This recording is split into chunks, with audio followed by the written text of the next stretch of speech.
Assalomu alaykum azizlar. Mana bugun 25-may respublikamizning barcha hududlarida, umumta'lim maktablarida bitiruvchilarning so'nggi qo'ng'irog'i bo'lib o'tmoqda.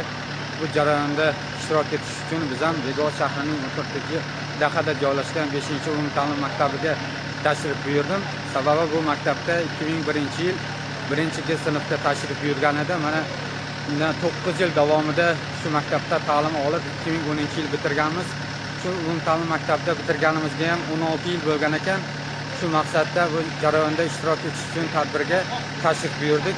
Azizlar, mana biz tadbirda ishtirok etmoqdamiz. Tadbir jarayoni boshlashiga ham oz fursatlar qoldi. Nasibin güzel bo'lsang, baxt ichra suzar bo'lsang, bilmiski güzel bo'lsang. Foydalanib bizlarga ta'lim 1-yildan 2010-yilgacha bo'lgan jarayonlarda bizga ta'lim berayotgan ustozlarimizni yodga olib o'tishni maqsad qilib qo'ydim. Endi xotiralarimiz esimizda qolguncha eslab o'taman. Direktorimiz Bayazitov Shavkat Egamberdiyevich, Alloh rahmat qilsin, yaxshi inson edilar.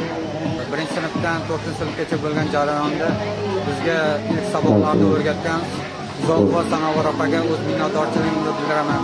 5-sinfdan 9-sinfgacha bo'lgan jarayonda bizlarga ta'lim berib o'tgan Sultonova Malika opaga, sinf rahbarimizga o'z minnatdorchiligimni bildiraman. Sinf rahbarimiz bizga biologiya, kimyodan dars berardilar. Alloh rahmat qilsin. Ona tili adabiyotdan dars bergan Shohida opaga o'z minnatdorchiligimni bildiraman. Ma'naviyatdan dars bergan Xolida opaga, Mo'tabar opaga, fizika, matematikadan dars bergan Abdushukurova Mahbuba opa, rus tili fanidan dars bergan Dilfuza Saydullayevnaga, rus tili fanidan dars bergan Zulfiya opaga, fizika fanlaridan Gulnor opa, tarix fanidan Ibrohim akaga, ma'naviyat asoslaridan dars bergan Tashmatov Murod akaga ham o'z minnatdorchiligimni bildiraman.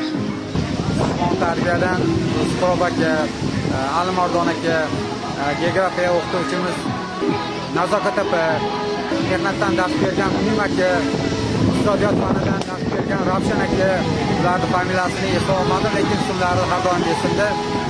Sabog'ini olib biz kam bo'lmadik. Mana o'z yo'limizda topib, hozir hammamiz ishlaymiz, oilalimiz. Ularga o'z minnatdorchiligimni bildiraman va doimo unda ta'zimdaman. Maktab davrimizni juda ham sog'inamiz, beg'ubor yoshlik davrimiz. Har doim maktabdan oldidan o'tganimda shu yoshligimda bo'lgan xotiralarimiz esga tushadi. Qani edi mana shu yoshlik davrimga qaytsam, mana shu yoshlar bilan birgalikda yana qayta maktabda o'qisam, afsuski bu jarayonlar ortga qaytmaydi va bu biz uchun kelajak avlod uchun bir qog'ona bir davr bo'ldi.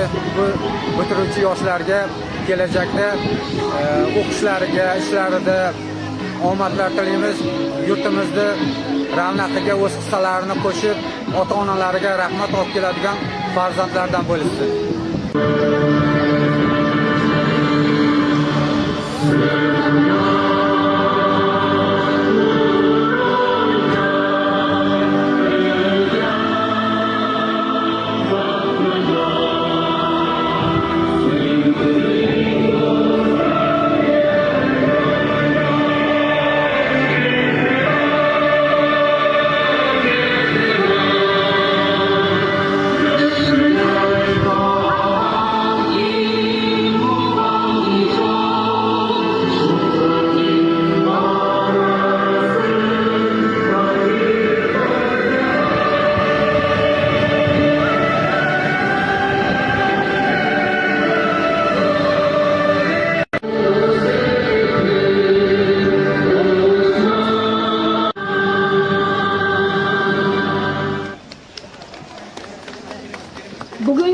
Sizin intellekt bo'yicha o'qib, yuqori daromadli ishga joylashishga tayyor. Kelgusi o'qishga tayyor. Kelgusi yillarda birinchi davrda hayotda intellektual talablarga tayyor bo'ling. Bu yo'lda sizlar uchun eng yaxshi do'st va eng qurol kitobdir. Chunki kitob nur, bilim va ibrat manbai. Barcha ta'lim maktablarida bitiruv tadbiri davom etmoqda. Biz mana shu jarayonni hozir qo'limizdan kelgancha yoritdik va sizlarga ulashdik.